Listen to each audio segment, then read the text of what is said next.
Good afternoon. First up with the weather, we do have some thunderstorms starting to pop up around the area, just kind of floating around, causing trouble. We need the rain. I saw a new drought map today that showed us really starting to make some progress of getting out of these sort of semi and slight drought conditions in the Birmingham area. It's a lot worse as you go south, and they still need a ton of rain. There's still this concept in the computer models that we could get a tropical system along the Gulf Coast maybe by next weekend. That's still an outlier, and we're waiting on other computer models to turn into an actual forecast. But a lot of rain in the forecast for us and a lot of the southeast. As long as we can dodge those thunderstorms, we do need it. As far as traffic goes, there's been a huge 18 wheeler wreck over near the. Is it which exit was it, AJ? Not Brompton. We were kidding about Brompton a second ago. Chula Vista. It's Chula Vista. Yes. Let me get Westbound I-20 exit mile marker 152. Okay, westbound, inbound. That's near that UAB St. Vincent's or St. Clair facility, right before Chula Vista. All three lanes, inbound, again, inbound, westbound, are blocked for a good substantial portion, and you can't quite get over to 78 from where the traffic is backed up. But if you can, the Eden exit or the 231 exit in Pell City, if you're coming, well, I guess you could take 231 in either direction to get around it. You'd probably have to go up to Odenville and come back down that way. But it's a mess, and it's going to be there for a while because it's, again, 18-wheeler crossing the road, 3 lanes blocked. That's going to take a minute to clean up. Traffic is backed up for miles. So I know that. Appreciate all the listeners. Just as we were coming to air, all the listeners that piled in to bring us that. We'll update you if we get anything. Why did I just squeak? I think I'm going through puberty again. What just happened? I think you go through something again when you get older. I mean, your voice just starts to do stuff. It's like a secondary, post-secondary puberty or something like that. Puberty. Okay. Let's see. We got the Iran deal on the table today. A lot of discussion about that. Who knows what it really means? But a lot of buzz about a potential framework to get to an actual deal. I know it's frustrating for Americans to see this stuff continuing. I'm of the camp that I wish we'd have just bombed them into submission, but this economic submission seems to be working in some ways, and it may speak more volumes to pressure the regime and not completely decimate the people on the ground that may eventually have the strength to get control of their country. I remain optimistic that that's eventually what happens here, but we'll get to some of that here later too. If there's any other concrete developments as related to that, the markets just closed. Let's see where they wound up today.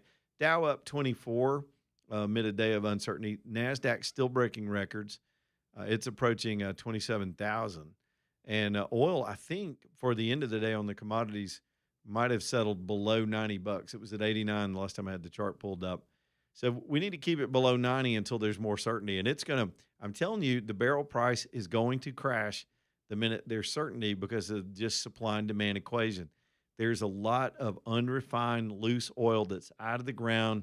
It's in limbo because oil is a consumable product. You usually have a pretty tight supply chain, and it comes from the earth to its transportation system into the refineries out to us and burned through various industry and vehicles pretty seamlessly, which is how the whole futures market works. You got to time the flow. The disruption in the supply is going to lead to the opposite of that, which would be an oversupply when the stuff breaks loose, because we've had to continue to do an end run around the bottled up supply. Does that make sense? It's kind of like when you have presidents like Biden that'll release strategic petroleum reserve amounts into the market to affect prices. They create a sudden oversupply from the reserve, selling it off and putting it out into the world. Well, this is similar to that, but the volume, by some estimates, could be more than anything we've seen. The bottom line is it could affect the barrel price by $10, according to many analysts I'm reading, depending on how and when, of course, a lot of caveats. But $10 would put it down around 78. If gas prices soon follow, we could wind up with gas prices below where they were when this whole thing started in March, which is what Scott Bessent predicted today when he did a news conference. We've still got a rotation of cabinet officials stepping in for the presidential spokesperson who's out on maternity leave, and they're all doing such a competent job. So markets, oil, war, all that's still leading the headlines today too, in addition to other crazy stuff. I know we got Bill holding. We were just talking about judge scandals. Let me get Bill in here because I got another judge story I wanted to get to you and some thoughts on an attempt on another Supreme Court justice last night. Not really a direct attempt, but I'll explain in a second. Bill, are you still there? Yeah, Okay, keep yeah, going. I yeah. hated to cut you loose. You were making the point that a lot of judges are good, and you're correct. But we've got to judges are, in my opinion, Bill, need to be held to probably the highest standard of all public officials, and we've just let those standards go by the wayside. Yeah, I agree with you. You know, if it's a rogue judge, you need to hold them accountable, and if it's a rogue police, you need to hold them accountable. Yep. And the process to do that. And I'd like to slip this in to say that I think we need to learn how to do two things at once. By that I mean we can hold people accountable and we can respect the profession. You know, you can respect judges and hold those who are rogue accountable. We can all, I think, respect police and we can hold violence accountable.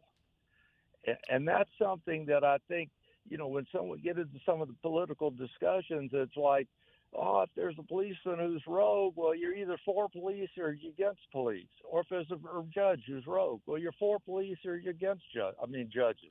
Yep. No. Look, I don't think we're there yet. We are with policing because it's a political tool to do that, and we saw how dangerous it was after all the ignorant rhetoric in 2020. But when it comes to judges, I think they're still universally respected and liked, especially if you got business in front of one. But I think the judicial community itself they're the peers in some cases that have the power, and in some cases need to be having these conversations and meetings. They should have conferences to talk about the judicial standards and the canons of ethics, because we see that breached all the time. Political judgment has been substituted repeatedly in this country.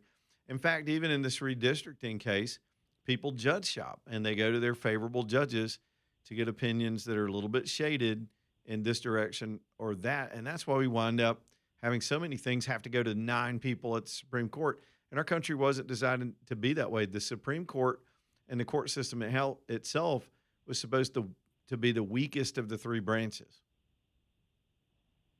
Well, I would just say let's let the process work and try to give all the judges and the police the respect they should have.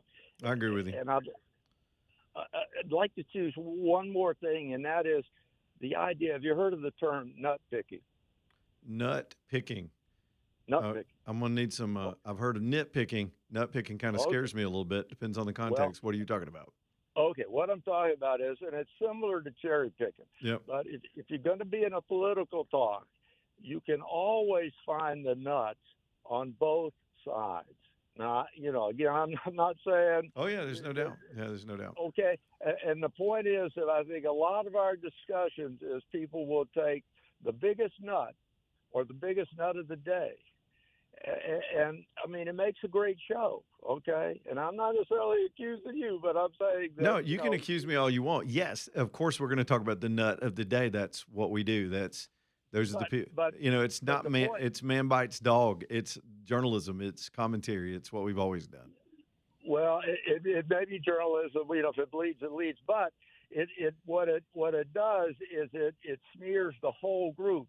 You know, if somebody says Republicans are one is bigoted, or one's a sexual predator, or one's this, one's that, smears the whole group. In some cases, I think you're right, but that's kind of the nature of the beast. It goes back to Shakespeare. It's kill all the lawyers, kill them tonight. It goes back to all of Western literature. It's just the way things. It's a human instinct. If everyone realizes that it's all fine, it's all good show. I got you. But that's just show. That's not news. All right, Bill. I would disagree on the nut comment, though. The Democrats have the nuts. Republicans can't find their nuts. They've just got marshmallows. It would be my thought. Okay, real quick. Ironically, another judicial story, but this time there was a swatting incident last night at Judge Amy Coney Barrett's house. What's really concerning me right now. Now, this was determined just to be a swatting call, that somebody reported shots fired near her house to create a police response. And when the police roll like that, especially if it's tactical teams or SWAT teams, They're heavily armed, in some cases highly trained, and we haven't had lethal incidents because of it just yet. But it's bound to happen if this keeps happening directed at public officials or anyone else. Don't they have security that's well, they around that do 24 now. 24/7? Until the Kavanaugh situation, where this guy actually made an attempt on Kavanaugh. And remember, the Democrats resisted. They were trying to intimidate these Supreme Court justices over the Roe ruling. And then we had this sequence of events where there were direct threats. Hell, Chuck Schumer stood there on the steps of the Capitol and threatened Justice Kavanaugh and said he would reap the whirlwind. We had the leader of the Democrats in the Senate use that rhetoric. You got their sock puppets on CNN that will give amplification of that rhetoric. And then you've got the mentally ill when they're not out protesting ICE are subject to do things like this, even at some punk ass in his PJs at his mom's house on the internet making threats or causing swatting incidents. So apparently it's grown in popularity over the past decade. We used to just call them bomb threats. And I've told you repeatedly, in journalism, we didn't report them because you didn't want to create copycats. And we felt it was responsible not to give, unless there was a bomb, there was no threat. You don't want to give amplification or you don't want to give publicity to the person. That gives them power to be able to leverage the media and scare people.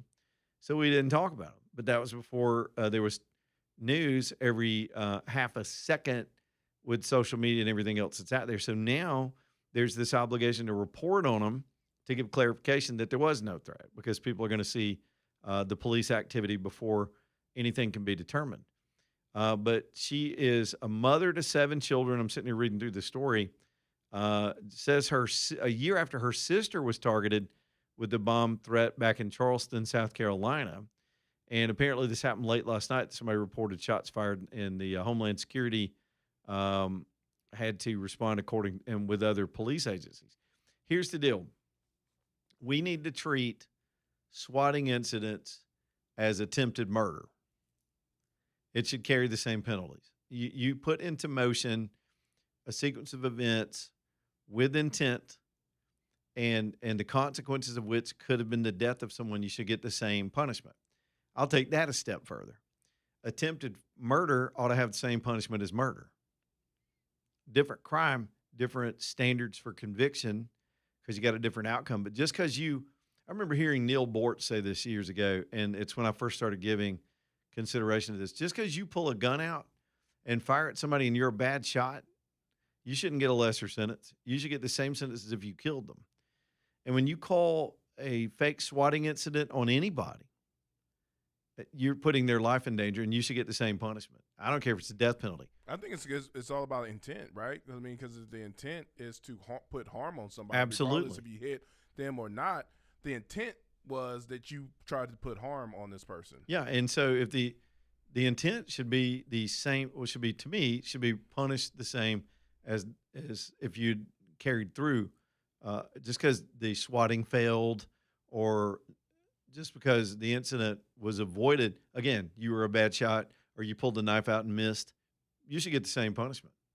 And look, we got too many a-holes in society anyway.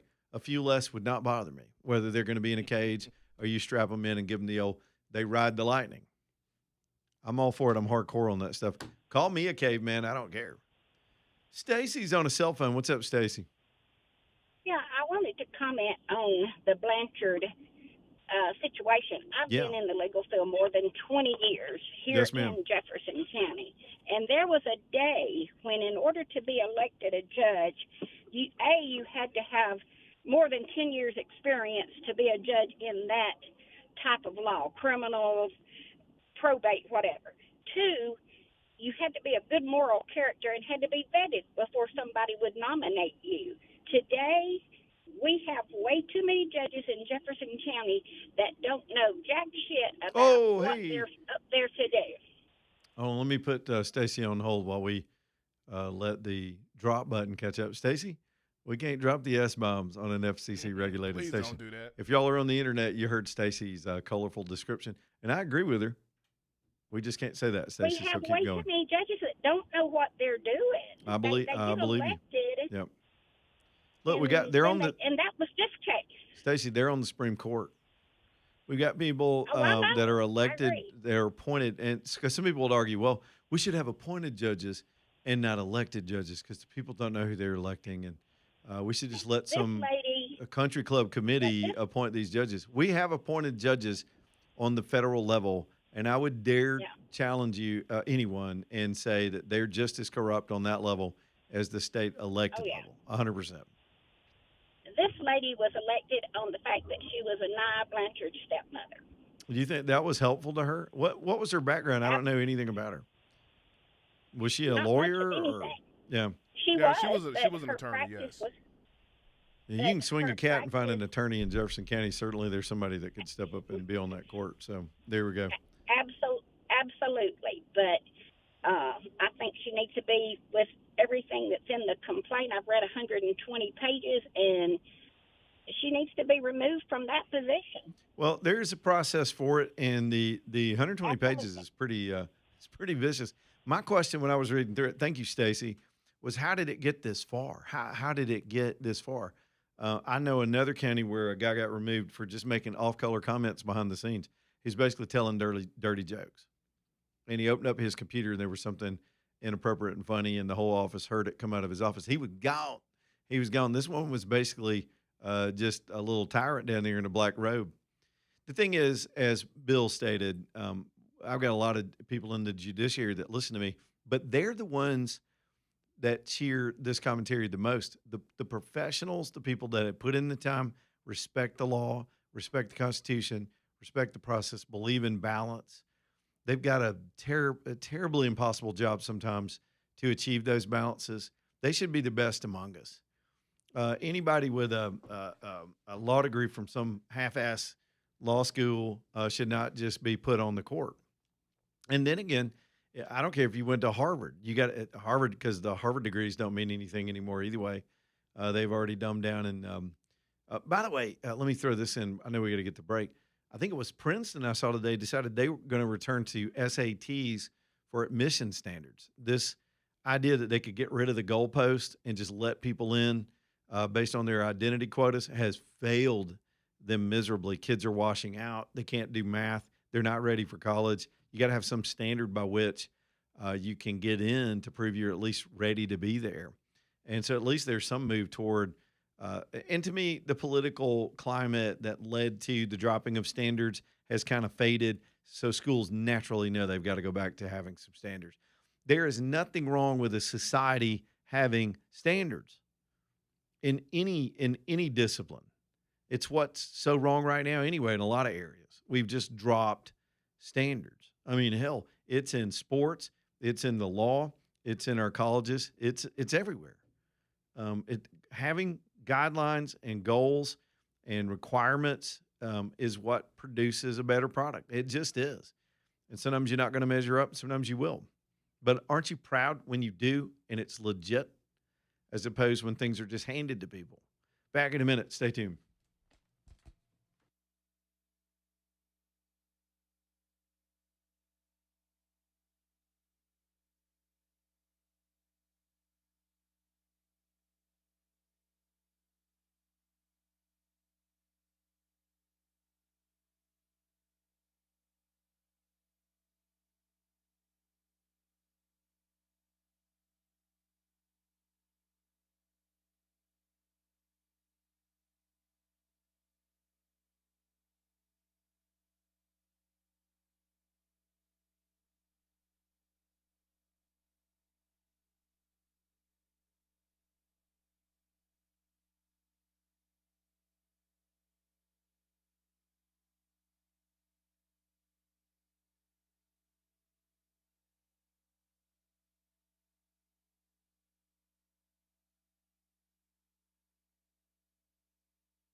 All right, y'all, 327, Leland Live, Talk 99.5. I don't know about you, but I got projects galore this summer. We got construction going on. I got my own projects while they're doing the construction. Even during travel and vacation, there are things happening at the house. One of those things that a lot of people love to do, especially this time of the year when the weather's warm, is get those garage floors looking just inviting. I heard it was like this personal life coach guy one time say, one of the best things you can do for your mental health is have a clean garage when you drive up from work every day. And I understand. He said, organize it, make it look nice the first thing you see when you get home. And I get that because you look around at all that junk and the crap, and it's just a mess. And you're like, I got to do that. I got to do this. Painting that floor and making it look nice, protecting it from stains and spills and oils and all those things that a car can drop on the floor has always been a popular thing. The problem is the products thus far have all sucked. They're bad. They don't work. They peel, they fade, they yellow, they immediately change color, and they have for years. People just keep doing it. And so my man Kevin, he described himself as a serial entrepreneur. He's started several successful companies. Started researching this this sort of trade category, and he figured out, look, we just need to get in the lab and figure out why these products don't work on the floors. And they did it. They figured it out. They figured out it was generally, in my words, solvents and additives to this material. Some people would call it paint, but to the coating material that break it down and make it less functional. They do it to thin it out and stretch out the product. FloorTechCoatings.com does not do that. They are locally owned and operated. They've been in the lab. They have come out of there like mad scientists with the best product in the industry, so much so that they back it with a lifetime warranty that is transferable if you sell the house. It's not going to yellow.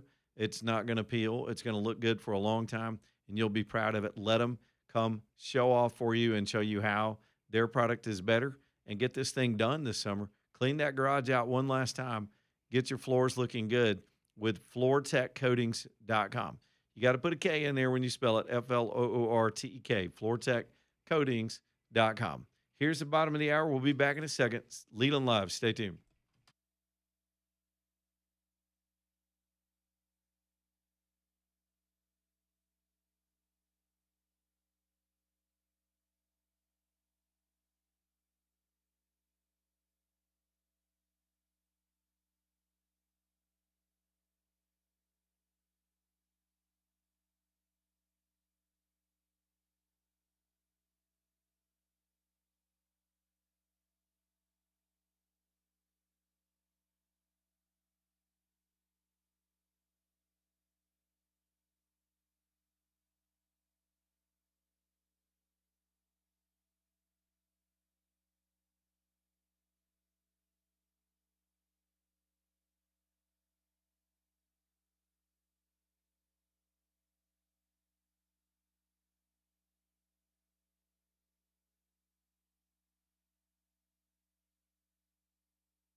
It is 3:36. Leland Live, Talk 99.5. Rain coming down outside the studios down in Homer. I thought I heard a crack of thunder a second ago, too. You may see a little bit of that today. Let's double check again on this traffic pileup that's on I-20 inbound, sort of westbound inbound over near Chula Vista. It looks like it's going to be there. Yeah, they've still got the road, all three lanes inbound shut down, and it's backing up almost all the way to the main Pell City exit. So stay out of that if you can. If you're heading toward Birmingham this afternoon, just a heads up as best we can.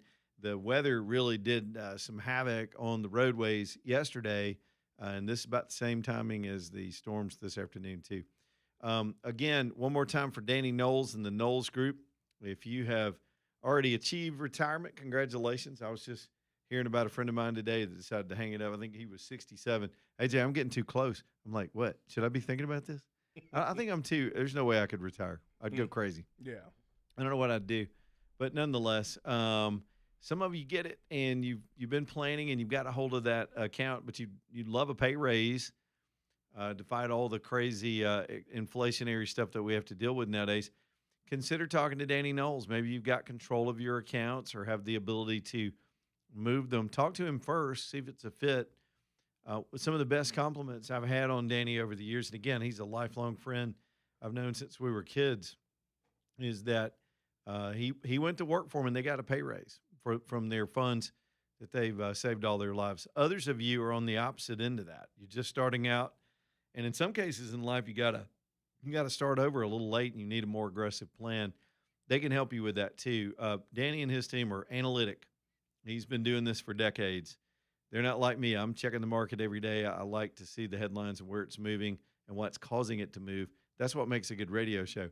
What makes a good investment advisor is somebody that knows decades back in history of how the trend lines work and where they're likely headed. And they do this all day long, depending on your risk tolerance and your retirement strategies and what you want to do. Let your money work for you one day and get some professional help with Danny Knowles and the KnowlesGroup.com. And again, listen to their show on the weekends. If you want to get to know those guys, you can hear them break it down on Saturdays. Does it rerun on Sunday too? I think we do a rerun, don't we, later? AJ kind of does all that. Yeah, so Saturday is the when the show's on, and we do the same replay, same time on Sunday as well. Yeah, too. There we go. So listen to it on From 2 to knocking 3. around on the weekends, 2 to 3, Saturday and Sunday. Y'all listen to Danny and his team. They created their own. Danny went from advertising on my show to creating his own little studio. Those guys have a nice setup. And they knock this show out every week, and it's good free advice on the weekends. It's Understanding Money with Danny Knowles and his sons, those very proper young gentlemen at the KnowlesGroup.com. All right, man, there's other crazy stuff. Let's talk about the L.A. mayor's race. That's next week, and it's drawn national attention mainly because of the Spencer Pratt and the debacle that is Karen Bass and the fires and the whole country. You know, L.A. is one of our biggest cities. It used to be the second biggest city in the country, and I'm not sure it still holds that title. But LA's LA, a beautiful place in the world, but it is so mismanaged and screwed up. So Pratt has hit a nerve. Now, this guy isn't some MAGA Republican. He's just a guy who's fed up. And the whole country, there's a temperature that can be taken all over the country with this same kind of pushback. It's happening within the Republican Party to Cornyn. And before that, Cassidy, the week before, or 2 weeks before. And, of course, you got Massey in Kentucky and the Indiana Senate on the Republican side. I can point to numerous incumbent Democrats that have gotten knocked out. That people are tired of the song and dance routines and the nonsense. The Republicans have run some of their crazy people off. So I like that. I like this healthy thinning of the herd. And out in L.A., it's become something very different. The guys, because he doesn't, and I'm telling you this, having been a campaign consultant, it's because he doesn't know what he's doing that he's doing such a good job.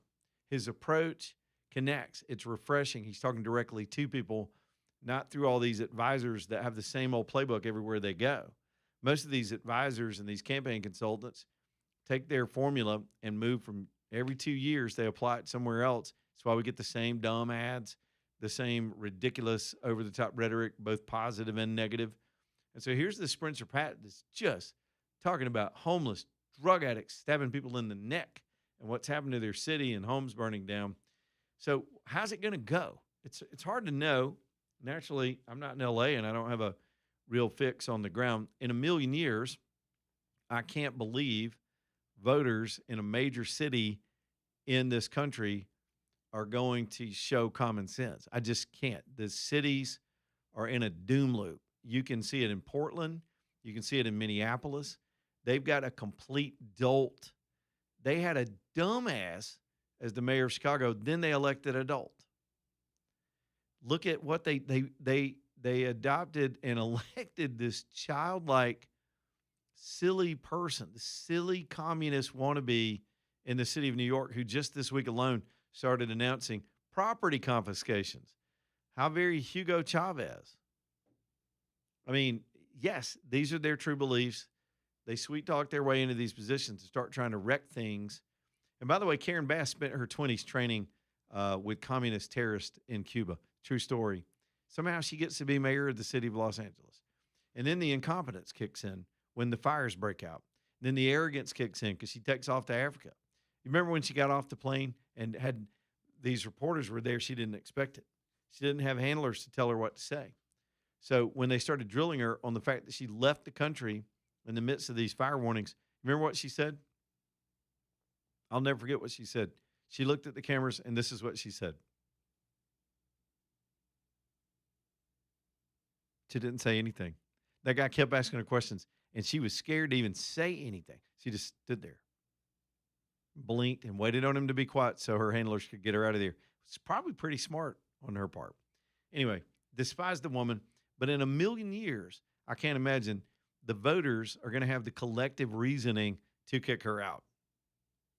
Then I saw a poll today, and I went, wait a minute, hang on. She's at 26% right now. This is John Cornyn territory. I know we're talking about largely a Democrat city and mostly people that aren't even Americans. But she's at 26% in this poll. The other socialist, there's a billionaire socialist in the race.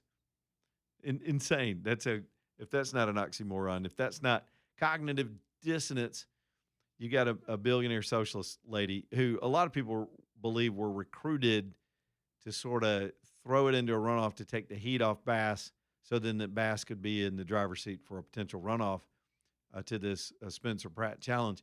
But I don't think they believed he would get any traction. And here he is. Here are the numbers. The mayor's at 26. Remember, she's the incompetent and not incompetent. She is incompetent. She's the incumbent.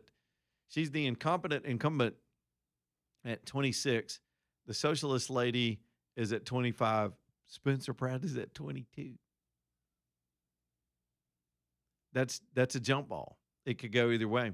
If you sense what people are saying there, when you let me go poll nerd on you for a minute. When you're trying to figure out what polls mean, you got to apply a lot of standards. A single poll is a snapshot. If you can have a sequence of polls, you got a motion picture. You got a series of photographs that show direction. And if you can look at trajectory, which one's going up, who's going down. I applied this logic when Jared Hudson made the runoff here in Alabama, complete unknown. A lot of folks didn't think he had a shot against the incumbent. You know, we had a Montgomery crowd and a D.C. crowd funding their guys, and he showed up. He showed up because his momentum stayed upward all the way to the day of. If you track Pratt and the pace with which he's rising, he's got 5 more days. He's 3 points down from making a runoff. And I would dare say this, if this dude makes a runoff, I don't think anybody can win it outright. I could be wrong. But if he makes a runoff, that's very dangerous in these times in a largely, I guess, technically nonpartisan race in the second largest city in the country. I'm utterly fascinated with it. The elections are Tuesday. L.A. is ripe with corruption. I mean, it is rife with corruption from one end to the other. I don't believe they even have remotely honest elections out there. But it's a crowded system and weird dynamics. And you've got here to me is, I think, the bigger issue in this race, just based on reading from a distance.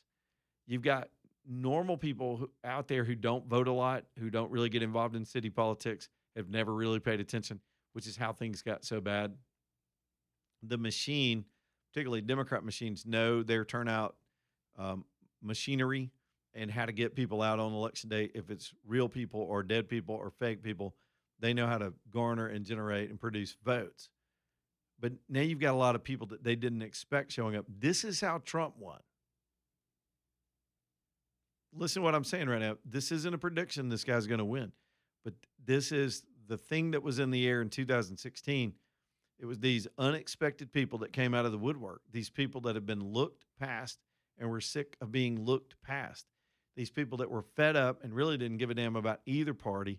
Trump woke them up and got them out, and now they are wrecking the Republican Party, which is a good thing. And they're serious about showing up for people that give a damn and will fight. And you get a sense that Pratt has tapped into that base, which wasn't a base at all. These people weren't traditional voters. When you can get low propensity voters to suddenly find their fire and get involved, something's going on out there. And I would love to see some upheaval. Again, I'm not naive. It won't surprise me a bit that he bounces off this whole system, having made an incredibly good point and shown the rest of the political world how to do campaign ads. On the cheap, by the way, much more effectively than stuff we've seen here in Alabama in the last 2-3 months. But I'll be watching that thing, I guess, Tuesday night and Wednesday morning. Maybe I won't be watching it too late, AJ. They're on West Coast time. I'll be asleep. Their polls will still be open. I'll be sawing logs next to my loud dog that also saws logs. She and I make noise at night. All right, Southern Skies Dermatology bringing you the show tonight. Y'all get checked. Get checked. Listen to me now. Get checked. I know it's like some of the other things we advise you. You're not even thinking about it. You're tuning me out right now. But we're all vulnerable, and we all need a baseline. If you've never been, you should. Some of you know you've got something unusual that's shown up, and you just try to blame it on age. Make sure it's not cancer. The thing about skin cancer, it's completely treatable and observable and preventable if you do your part, and that's just show up. Make the appointment, show up at the office, let them look at you. Hopefully it's an all clear. That feels good too. You walk out the door going, man, I feel good. It's like getting on the scale and going, well, I lost a couple. It's a good feeling. When they find something that you would have had no idea that it was there, that could have very well been fatal down the road, it's also a different kind of relief because you know you caught it. They can treat it. Most of it's completely treatable before it travels. Southern Skies only does skin cancer. This is all they've ever done. It's what they were founded on. It's a great dermatology practice. This is what they specialize in and focus on every single day with the latest technology, the Mohs technology. And, of course, Dr. Mario, the owner and head man in charge out there, is a Mohs expert, and he loves helping people. He loves on surgery day. He's saving lives every surgery when they have their surgery days at Southern Skies. And in most cases, once you're back for that visit, you may have to go for the initial diagnosis, but go back for the surgical day. They can generally do it all with Mohs in one visit. You're not having to go back. Southern Skies Dermatology, great locations all around, and a new one coming on 280 a little bit later in the year. Southern Skies Dermatology. Back in a minute.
Well, I tell you what, Crocker Moving Services, if you've got any kind of move going on this summer, it doesn't have to be a whole house move because they really do specialize in these other type projects, these, I guess, lower budget hour projects where you just got something big and heavy that's got to go from A to B or a couple of rooms that you're moving around. They can scale their services down, which means just reduce their hours down to a minimum of 2. If you're willing to pay for 2 hours of their work, they'll tell you how they calculate that. They'll come out, knock that big, heavy, hard thing out before you have to go call on your friends and pull your back out and drop your stuff. That happens. These are the pros. They know how to do it. They've got the tools to do it. And it's a very, very fair system they've got set up. They can stack a bunch of smaller job customers together and build out a nice business day, and you don't have to pay for a full day of a moving company. Opposite of that is if you're moving to Texas or anywhere for that matter, they'll get you there too with the full crew, full trucks. They're just good like that. I really think it reflects the personality of Eric Crocker. He's just such a good man. Leads by example, runs a great company. Let him help. CrockerMovingServices.com. CrockerMovingServices.com. All right, we'll grab a couple calls before we get to the top. Lisa's first. Lisa, what's up? Hey, I recently listen to you regularly, and I live in Tuscaloosa, and I'm just curious with your political experience, what do you think the opportunity is for a city like Tuscaloosa or how do you get voters to come out and actually replace Walt Maddox? Because in the general, if you have conversation with anyone, no one's happy about what he's done to the city or where it's going or lack thereof. And the question would be, how do you get people to encourage people to come out and vote? Because it's mostly just everyone thinks because he's always been there, he'll always be there. Well, I think it's similar any case where you've got an incumbent that's going to come with a lot of, put it this way, business leaders that are doing business in the city, getting permits from the city, working with the city, developing in the city. They're not going to rock the boat and just start taking on any challenger that just happens to challenge the mayor unless he pisses them off. They're going to keep things. They'd rather not rock the boat. It's the cost of doing business, and that's the way it works. And I'm not just picking on Maddox. Any city is like that. Incumbency is powerful. But when things get bad enough, like in L.A., you're going to have a strong candidate like this Spencer Pratt, somebody that can put the wood to them, speak in plain language, and convince people to show up. It really comes down to a strong candidate and a good communicator. That's one of the – without that, if you run some crackpot who's just crazy enough to take on the incumbent, you're not going to get very far. And we do that a lot, especially here in Alabama. What do you think the opportunity of somebody running as an independent would have in a city like Tuscaloosa? Well, we do nonpartisan municipal elections in Alabama, so they're not necessarily partisan unless Tuscaloosa's got a different deal. So we know Maddox is a Democrat because he's flirted with running for governor before and declared such. So it would take somebody just, again, outside the party structure, but strong enough to put up a candidacy. Okay. Thank you. I was just curious as to your perspective on that. Thanks, Lisa. Look, I get it, and that's such a bland, generic answer, but it's just true unless we're talking specifics. You give me a name, and I can give you how they ought to campaign. But I don't even know enough about city politics over there to know who would be likely to challenge. Sometimes it takes somebody with some stature, with some network ability. You need to find credibility. I think voters are eager right now. As she mentions Tuscaloosa, but their voters eager for change in lots of quarters in both parties right now because the parties have just become ridiculous. Rocket's on a cell phone. What's up, Rocket? Hey, Leland. I want to talk about the Attorney General race, but first, I looked up the 3 judges that overturned that redistricting. Yep. And actually 2 were nominated by Trump and 1 by Ronald Reagan. Yep. Which shocked me. I mean, if we can't get the right judges, when we've got a chance, to do that, I mean, that's just, very disappointing that would happen. Well, in fairness to those judges, because I haven't looked at the minutia of the case, Alabama did a lot of funky stuff with that map, which is why I've maintained all along, rather than take a flawed map, which has already gotten kicked out of the courts and likely to be challenged on the same grounds regardless of the big landmark ruling, just start fresh. take the new ruling. They gave a blank check to states. It makes the old case moot. They hid behind the fact that there was a pending case. Draw new maps. I know they were injuncted from doing that. They got relief from the court to draw the maps, and they still refused to do it. They went back to the failed map that was obviously going to get thrown out again. And now we're in this dilemma. We really don't know what the Supreme Court's going to do next week. Well, and the other thing I want to talk about is the election with Pam Casey, throwing her support to Jay. I mean, do you think, is that going to be enough to turn the tide, or what's your thoughts on that? Because really, it seems like Catherine Robertson, she's closer to being a Democrat, and she's gotten all this dark money, and it's just, I mean, I'm worried about Democrats actually voting for her, to get her in there. Well, so they can if they voted as Democrats in the primary, they can't vote in the runoff, so they're going to be prohibited. And as far as the endorsement, it's always helpful to get the runner-up, so to speak, that didn't make the runoff. It's never 100% though, because again, we're talking about probably a largely low turnout runoff election in the first place. So a certain percentage of Pam Casey's vote won't show up. Probably a majority will follow her lead. Others may make their own mind up a different way because it's just that's the way it goes. Thanks, Rocket. Back in a minute. Good questions.